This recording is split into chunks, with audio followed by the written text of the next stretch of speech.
You asked me at the beginning of this if we learn more from our successes or failures. I read a story that I'll never forget if I can share it.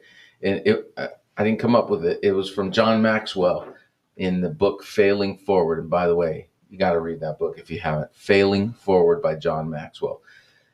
There's a story in this book about a class and a teacher. And the teacher is teaching pottery, ceramics, and that kind of thing.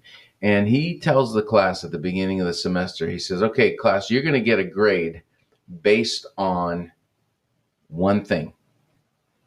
He separates the class in two halves, actually. And he says, the left side of the classroom, you're going to get your grade based on one thing, the quality of your work.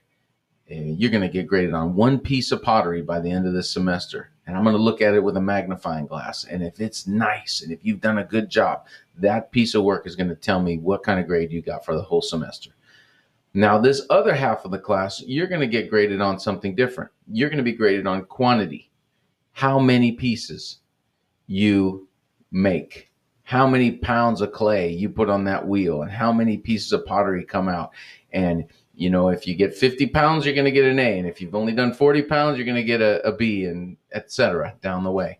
And so they took off. They went to work for the whole semester. And the first half of the classroom, they studied pottery. They studied the grates. They studied all the stuff about hand movements and different kinds of wheels and everything they needed to do to come up with how to make that perfect piece of pottery. But the other half of the room, they didn't have time to study. They had to get to work. They had to throw that clay on the wheel and start molding, start pumping that pedal and start molding. And oh man, this was an ugly piece. I'll throw it away. Do another one. Come on, let's go. And they made another one, and they just had to stay busy because their whole grade was going to depend on the quantity, not the quality. Mm-hmm. But something amazing happened at the end of that story, at the end of that semester. All the best pieces of work, all the best pieces, 10 of them, came from the side of the room that was being graded on quantity, not on quality, because they didn't have time to theorize.